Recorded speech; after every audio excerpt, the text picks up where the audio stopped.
But more broadly, we've got to move beyond partisan politics on this issue. I want to be clear. I am willing to work with anybody.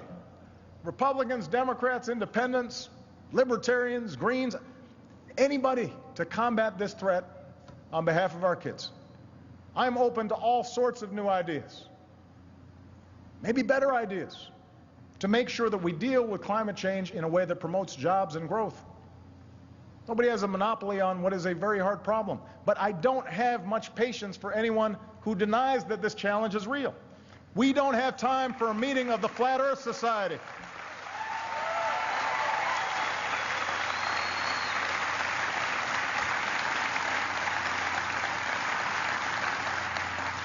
Sticking your head in the sand might make you feel safer, but it's not going to protect you from the coming storm. And ultimately, we will be judged as a people and as a society and as a country on where we go from here. Our founders believed that those of us in positions of power are elected not just to serve as custodians of the present, but as caretakers of the future. And they charged us to make decisions with an eye on a longer horizon than the arc of our own political careers. That's what the American people expect. That's what they deserve.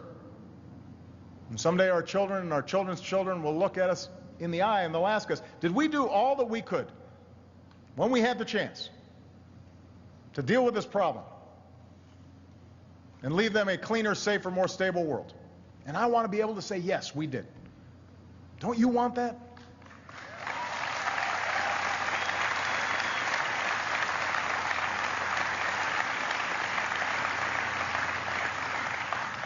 Americans are not a people who look backwards. We're a people who look forward.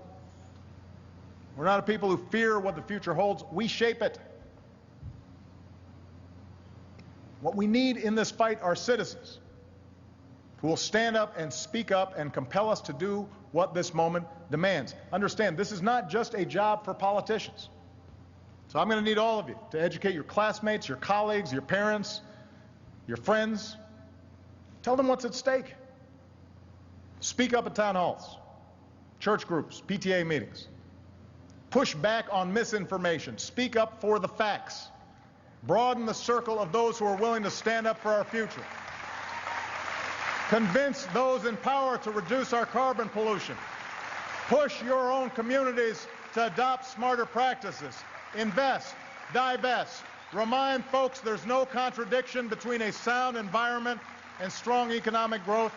And remind everyone who represents you at every level of government that sheltering future generations against the ravages of climate change is a prerequisite for your vote. Make yourself heard on this issue.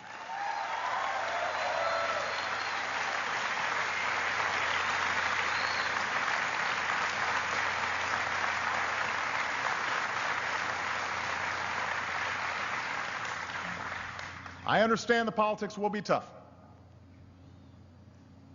The challenge we must accept will not reward us with a clear moment of victory. There's no gathering army to defeat. There's no peace treaty to sign.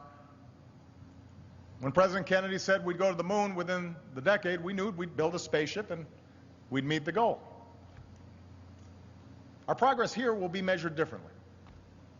In crises averted. In a planet preserved. But can we imagine a more worthy goal? For while we may not live to see the full realization of our ambition, we will have the satisfaction of knowing that the world we leave to our children will be better off for what we did.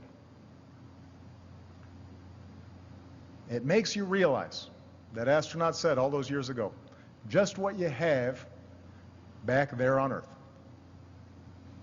And that image in the photograph, that bright blue ball, rising over the moon's surface, containing everything we hold dear. The laughter of children, a quiet sunset, all the hopes and dreams of posterity. That's what's at stake. That's what we're fighting for. And if we remember that, I'm absolutely sure we'll succeed. So thank you. God bless you. God bless the United States of America.